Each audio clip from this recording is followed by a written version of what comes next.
আজিৰ প্ৰথম প্ৰশ্নটো হৈছে ভাৰতৰ ৰাষ্ট্ৰপতি হোৱা প্ৰথমগৰাকী অসমীয়া ব্যক্তি কোন আছিল? আৰু ইয়াত দিয়া অপশ্যন 4টাৰ পৰা ৰাইট আনচাৰটো হ'ব অপশ্যন বি ফখৰুদ্দিন আলী আহমেদ। ভাৰতৰ ৰাষ্ট্ৰপতি হোৱা প্ৰথমগৰাকী অসমীয়া ব্যক্তি আছিল ফখৰুদ্দিন আলী আহমেদ। ইয়াৰ পিছৰ প্ৰশ্নটো হৈছে অসমৰ আটাইতকৈ দীঘল সেতুৰ নাম কি?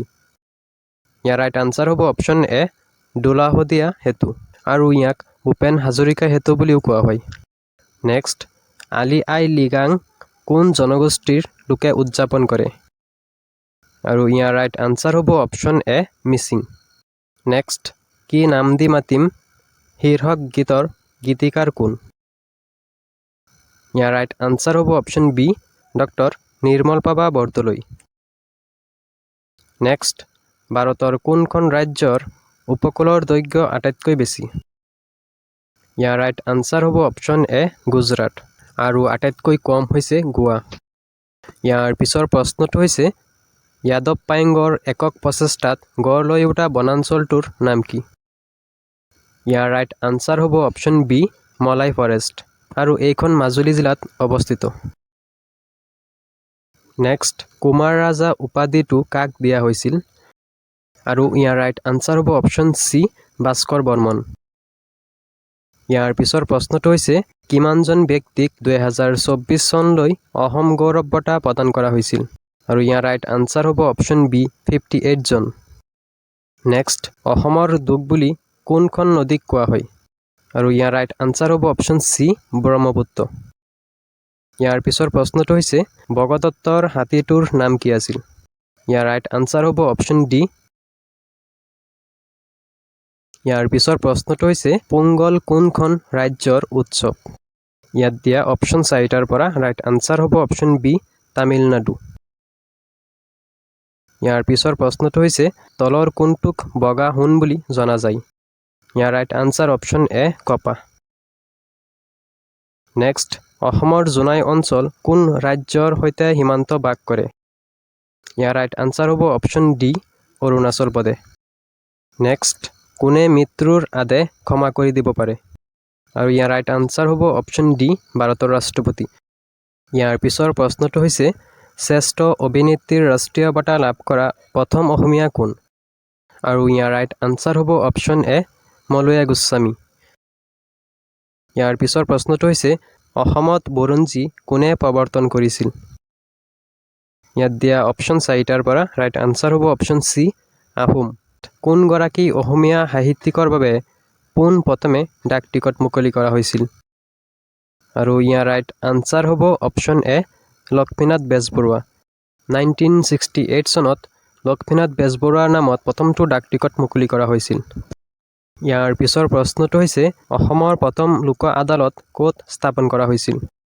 আৰু ইয়াৰ ৰাইট আনচাৰ হ'ব option B Hajo. Next, Asom Hindustan সাৰ নিগম কোন ঠাইত অৱস্থিত? ইয়াত দিয়া অপশ্যন 4টাৰ পৰা ৰাইট আনচাৰ হ'ব অপশ্যন বি নামৰূপ। অসম হিন্দুস্তান সাৰ নিগম নামৰূপত অৱস্থিত, আৰু ইয়াক 1969 চনত প্ৰতিষ্ঠা কৰা হৈছিল। ইয়াৰ পিছৰ প্ৰশ্নটো হৈছে ভাৰতবৰ্ষৰ আটাইতকৈ ডাঙৰ সৈনিক পুৰস্কাৰ কোনটো? আৰু ইয়াৰ ৰাইট আনচাৰ হ'ব অপশ্যন বি পৰমবীৰ চক্ৰ। ইয়াৰ পিছৰ প্ৰশ্নটো হৈছে নিম্নলিখিত কোনে মানসকলক অসমলৈ আমন্ত্ৰণ জনাইছিল? আৰু ইয়াৰ ৰাইট আনচাৰ হ'ব অপশ্যন এ বদন চন্দ্ৰ বৰফুকন। নেক্সট কুৱেশ্যন, নাগালেণ্ড কোন চনত অসমৰ পৰা বিভক্ত হৈছিল? ইয়াৰ ৰাইট আনচাৰ হ'ব অপশ্যন চি 1963 চনত। ইয়াৰ পিছৰ প্ৰশ্নটো হৈছে উৰণপৰি বুলি কাক জনা যায়? ইয়াত দিয়া অপশ্যন 4টাৰ পৰা ৰাইট আনচাৰ হ'ব option D PT. Usha. PT. ঊষাক উৰণপৰি বুলি জনা যায়। ইয়াৰ পিছৰ প্ৰশ্নটো হৈছে কামাখ্যা মন্দিৰ কোনখন পাহাৰত অৱস্থিত? আৰু ইয়াৰ ৰাইট আনচাৰ হ'ব অপশ্যন বি নীলাচল। ইয়াৰ পিছৰ প্ৰশ্নটো হৈছে উমানন্দ মন্দিৰ কোনে নিৰ্মাণ কৰিছিল? আৰু ইয়াত দিয়া অপশ্যন 4টাৰ পৰা ৰাইট আনচাৰ হ'ব অপশ্যন চি গদাধৰ সিংহ। নেক্সট, তলৰ কোনটোৱে 1974 চনত ৰাষ্ট্ৰীয় উদ্যানৰ মৰ্যাদা লাভ কৰিছিল? আৰু ইয়াত দিয়া অপশ্যন 4টাৰ পৰা ৰাইট আনচাৰ হ'ব অপশ্যন বি কাজিৰঙা ৰাষ্ট্ৰীয় উদ্যান। ইয়াৰ পিছৰ প্ৰশ্নটো হৈছে ভাৰতৰ কোনখন ৰাজ্য প্ৰাকৃতিক গেছ উৎপাদনত প্ৰথম স্থানত আছে? আৰু ইয়াৰ ৰাইট আনচাৰ হ'ব অপশ্যন এ অসম। ইয়াৰ পিছৰ প্ৰশ্নটো হৈছে কোনখন পাহাৰৰ ওপৰত নৱগ্ৰহ মন্দিৰ অৱস্থিত? আৰু ইয়াৰ ৰাইট আনচাৰ হ'ব অপশ্যন ডি চিত্ৰাচল। নেক্সট, কোন বছৰত অসম সৰ্বশিক্ষা অভিযান প্ৰতিষ্ঠা হৈছিল? আৰু ইয়াত দিয়া অপশ্যন 4টাৰ পৰা ৰাইট আনচাৰ হ'ব অপশ্যন ডি 2001 চনত। ইয়াৰ পিছৰ প্ৰশ্নটো হৈছে বছৰৰ আটাইতকৈ দীঘল দিনটো কোনটো? ইয়াত দিয়া অপশ্যন 4টাৰ পৰা ৰাইট আনচাৰ হ'ব অপশ্যন চি 21 জুন আৰু আটাইতকৈ ছুটি দিন হৈছে 22 ডিচেম্বৰ। ইয়াৰ পিছৰ প্ৰশ্নটো হৈছে কিমান চনত অসমৰ ৰাজধানী শ্বিলঙৰ পৰা দিছপুৰলৈ অনা হৈছিল? ৰাইট আনচাৰ হ'ব অপশ্যন চি 1973 চনত। ইয়াৰ পিছৰ প্ৰশ্নটো হৈছে সকলোতকৈ উজ্জ্বল গ্ৰহ কোনটো? আৰু ইয়াত দিয়া অপশ্যন 4টাৰ পৰা ৰাইট আনচাৰ হ'ব অপশ্যন বি শুক্ৰ। সকলোতকৈ উজ্জ্বল গ্ৰহটো হৈছে শুক্ৰ গ্ৰহ। ইয়াৰ পিছৰ প্ৰশ্নটো হৈছে কোন চনত নাগালেণ্ড অসমৰ পৰা পৃথক কৰা হৈছিল? ৰাইট আনচাৰ অপশ্যন এ 1963 চনত। ইয়াৰ পিছৰ প্ৰশ্নটো হৈছে নিম্নলিখিত কোনজন আহোম ৰজাই কছাৰী ৰাজ্যৰ ৰাজধানী ডিমাপুৰ দখল কৰিছিল? আৰু ইয়াত দিয়া অপশ্যন 4টাৰ পৰা ৰাইট আনচাৰটো হ'ব অপশ্যন বি চুহুংমুং। ইয়াৰ পিছৰ প্ৰশ্নটো হৈছে ভাৰতৰ কোনখন ৰাজ্যত সোমনাথ মন্দিৰ অৱস্থিত? আৰু ৰাইট আনচাৰ হ'ব অপশ্যন চি গুজৰাট।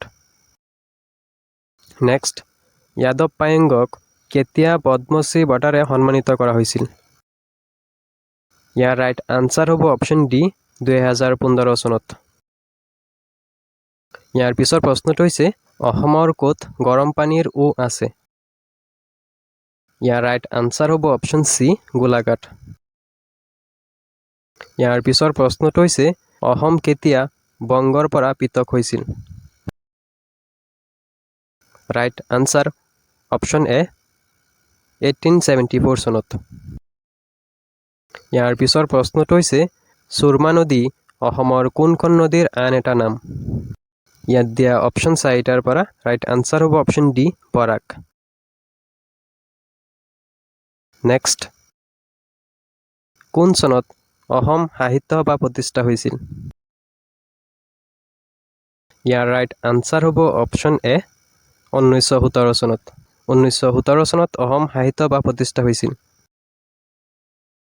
ইয়াৰ পিছৰ প্ৰশ্নটো হৈছে অসমৰ প্ৰথমখন চিকিৎসা মহাবিদ্যালয়খন ক'ত প্ৰতিষ্ঠা হৈছিল?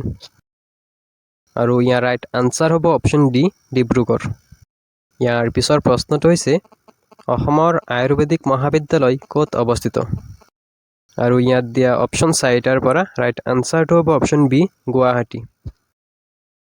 ইয়াৰ পিছৰ প্ৰশ্নটো হৈছে কোনটো বাদ্যযন্ত্ৰক বাদ্যযন্ত্ৰৰ ৰাণী বুলি কোৱা হয়? ইয়াৰ ৰাইট আনচাৰ হ'ব অপশ্যন চি ভায়লিন। ইয়াৰ পিছৰ প্ৰশ্নটো হৈছে বাৰাণসী কোনখন নদীৰ পাৰত অৱস্থিত? ইয়াৰ ৰাইট আনচাৰ হ'ব অপশ্যন এ গংগা। ইয়াৰ পিছৰ প্ৰশ্নটো হৈছে খিলজী বংশৰ প্ৰতিষ্ঠাপক কোন আছিল?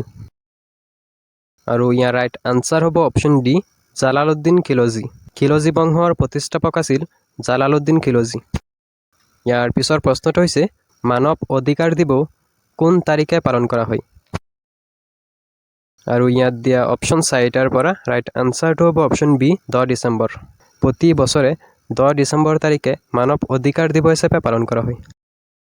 ইয়াৰ পিছৰ প্ৰশ্নটো হৈছে সংবিধানৰ কোনটো অনুচ্ছেদত অসমক বিশেষ ব্যৱস্থা দিয়া হৈছে? ইয়াৰ ৰাইট আনচাৰ হ'ব অপশ্যন এ অনুচ্ছেদ 371B। ইয়াৰ পিছৰ প্ৰশ্নটো হৈছে ভাৰতৰ নিৰ্বাচন আয়োগৰ মুখ্য কাৰ্যালয় ক'ত অৱস্থিত? আৰু ৰাইট আনচাৰ হ'ব অপশ্যন চি দিল্লী। ভাৰতৰ নিৰ্বাচন আয়োগৰ মুখ্য কাৰ্যালয় দিল্লীত অৱস্থিত। আৰু আজিৰ লাষ্ট কুৱেশ্যনটো হৈছে পৰিকল্পনা আয়োগৰ প্ৰথম অধ্যক্ষ কোন আছিল? আৰু ইয়াৰ আনচাৰ আপোনালোকে কমেণ্ট বক্সত জনাব।